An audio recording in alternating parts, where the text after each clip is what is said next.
अस्सलामु अलैकुम वरहमतुल्लाहि वबरकातुहू। तारिक जमील आपके सामने अपने तमाम दोस्तों, देखने वालों को, सुनने वालों को मेरी तरफ से अस्सलामु अलैकुम। और आज मेरे साथ फराज भी बैठे हैं, इसकी तरफ से भी अस्सलामु अलैकुम। अच्छा जी, एक अफसोसनाक खबर आज की जो है, खैर अफसोसनाक तो क्या कहना चाहिए, ये एक रवा रवी में लफ्ज़ आ गया है। अफसोसनाक नहीं, कुदरत का कानून है, जो आया है उसने जाना भी है और कुदरत के हुक्म के आगे सरनगू रहता है। बहरहाल Pakistan film industry, Pakistan television, Pakistan theatre के एक मायानाज और एक बहुत आला दर्जे के परफॉर्मर जनाब अफजाल अहमद का आज इंतकाल हो गया। आज जुम्मतुल मुबारक है। वो पिछले 20-22 बरस से उनको फालिज हो गया था और उस हालत में वो अब तक रहे, मुख्तलिफ इलाज भी होते रहे। अफजाल साहब माशाल्लाह खाते पीते घर के और बहुत खुशहाल फर्द थे।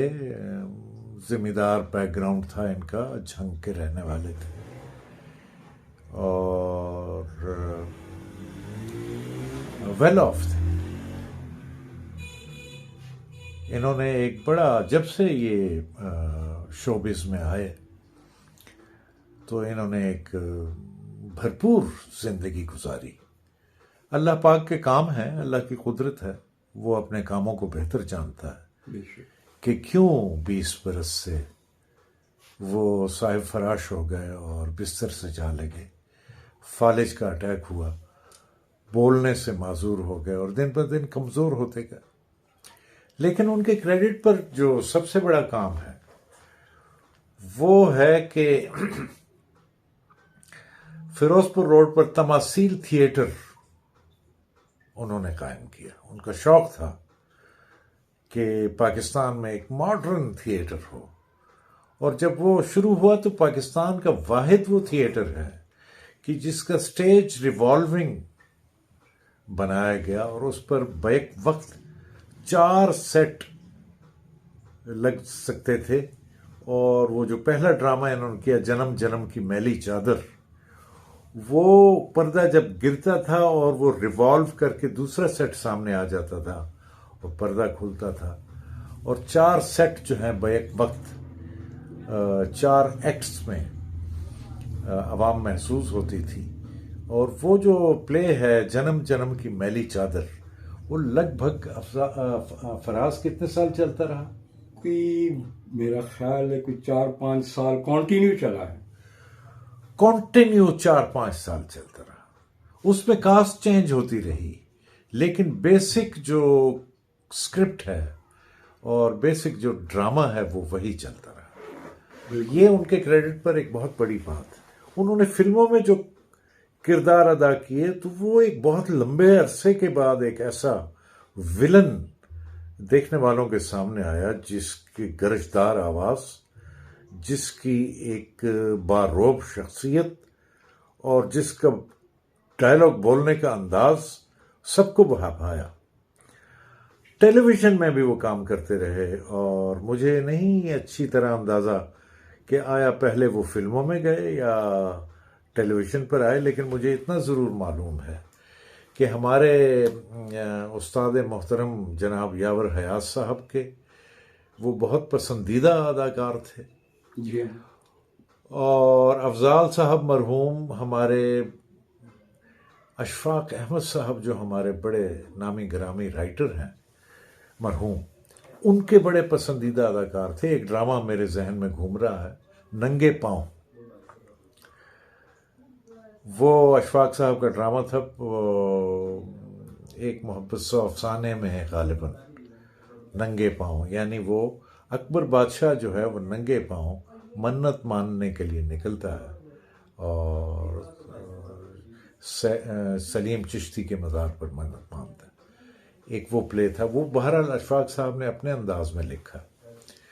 इसी तरह यावर साहब के कई सीरियल्स में उन्होंने मरकज़ी किरदार अदा किए और मैं आपको बताऊं कि अफजाल साहब लाहौर के चीफ्स कॉलेज, यानी जिसको एचिसन कॉलेज कहा जाता है, उसके पढ़े हुए थे। बड़ी शानदार अंग्रेजी बोलते थे अच्छा और जी। बहुत जो उनका लिटरेचर का जो उनका टेस्ट और उनकी नॉलेज थी वो बहुत ऊंचे दर्जे की थी।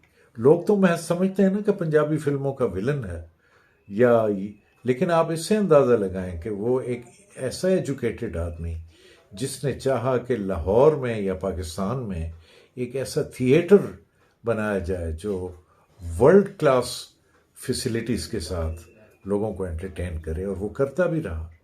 अब वो फराज से पूछते हैं कि इसकी याददाश्त में अफजाल साहब के हवाले से क्या क्या बातें हैं।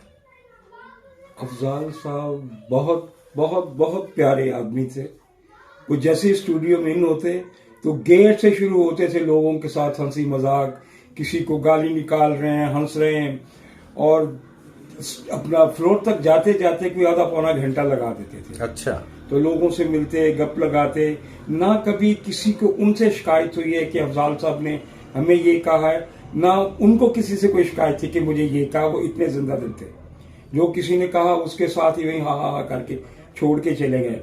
डबिंग कर रहे होते थे तो डबिंग जब देखा, अपने आप को स्क्रीन पे देख के इतना लाफ्टर देते, वो करते कि वो अपने आप को दिखाओ बड़ा चंगा लगना, लानतिया, वो गालियां निकालते थे अपनी जात को, और कैसा लग रहा था, वो कमाल की था वो इस किस्म के। फिर अभी जो आपने जिक्र किया उसका ड्रामे का, जन्म जन्म की मैली शादी, हाँ 4-5 साल ड्रामा चला, कमाल चला है जी। हाँ जी।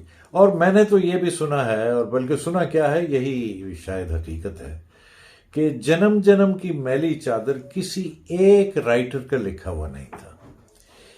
इसमें चूंकि एक्ट्स तब्दील हो रहे थे तो ये 2-3 राइटर, यानी देखें अफजाल साहब ने उस जमाने में ग्रुप राइटिंग की भी इब्तिदा की।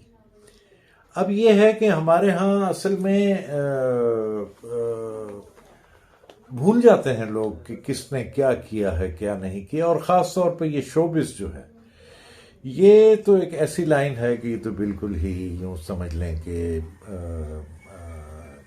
इसमें से वफा की उम्मीद तो है ही नहीं, और लोग भी भूल जाते हैं। मसलन जैसे वो पंजाबी में कहते हैं ना कि चढ़दा सूरज, चढ़ते सूरज को सभी पूछते हैं और गुरूब होने वाले सूरज को कोई नहीं देखता। अफजाल साहब को अफजाल चिट्टा भी कहते थे, इसलिए कि इनका रंग बहुत गोरा था, और उस गोरे रंग की वजह से इन्हें कहा जाता था अफजाल चिट्टा। बल्कि बाद जो फ्रैंक इनके साथी या दोस्त थे वो सिर्फ चिट्टा भी कह देते थे। वो चिट्टा आया कि नहीं आया, वो चिट्टे ਨੂੰ बुलाओ यार, कंवर साहब अक्सर कह दिया करते थे। मेरी आखिरी मुलाकात, मैं एक बार गया ये इलाका नवाब साहब, वहां मैं रोड पे खड़ा हुआ था, मेरी कोई बाइक लेके ना वो चला गया। अच्छा। मैं उसका इंतजार कर रहा, बड़ा मैं कुड़ रहा था, तो मैंने देखा कि व्हील चेयर में एक बंदे को बिठाया, वो तो मुलाजिम लेके आ रहा है। अच्छा। तो मैंने जैसे ही देखा तो मैं भाग के मैं चला गया आगे। हाँ। मैंने जाके उनको वो जफ्फी डालनी, में कहा शाजी, तो बड़ा कैसे करके ना बड़ा खुशी का इजहार किया उन्होंने। फिर मैंने बताया, मैंने कहा जी मैं शेख फराज हूँ, अजीज वसम साहब में अपना था, फिर टीवी में तारिक जमील साहब के साथ मैंने काम करता रहा हूँ। फिर वो बड़ा खुश है, मैंने कहा जी यावर साहब आपका बड़ा जिक्र करते हो। हाँ, वो बताना था कि यावर साहब मेरे बड़े यार हैं। हाँ, यावर साहब भी एचिसन के पढ़े हुए थे। हाँ जी। अफजाल अहमद भी एचिसन के पढ़े हुए थे। बहुत कम लोग हैं हमारे इस शो बिज में, और ख़ास तौर पर एक्टिंग की फील्ड में, जो बहुत आला दर्जे के इंस्टीट्यूट से या एजुकेशनल सेंटर्स के पढ़े हुए हैं। तो इस वक्त तो मेरे जहन में यही आ रहा है कि हमारे यावर हयात साहब और अफजाल अहमद साहब, ये दोनों एचिसोनियन थे, और एचिसन का यही है कि वो एक ख़ास तरह की लीडरशिप और एक ख़ास तरह की तरबियत करता है इंसान की या स्टूडेंट की। तो अल्लाह ताला उनकी मग़फ़िरत करे, उनको उनकी रूह को आसूदा रखे।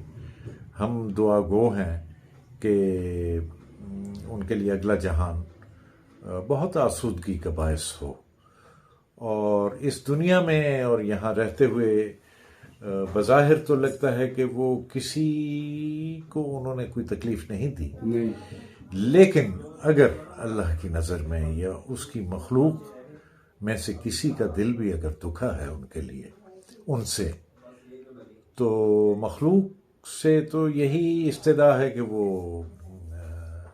अपने दिल को साफ कर लें और उनकी आखिरत के लिए दुआ गो रहें। ये आज जुमे के दिन मैं ये रिकॉर्ड कर रहा हूँ, देखें कल परसों तरसों कब इसको अपलोड करता हूँ। बहरहाल अफजाल साहब की याद में हमने इतनी बातें की। तो फिलहाल इजाज़त दीजिए इस दुआ के साथ कि अल्लाह ताला अफजाल साहब की आखिरी मंजिल को आसान करे। फ़ी अमान अल्लाह। अस्सलामु अलैकुम व रहमतुल्लाह।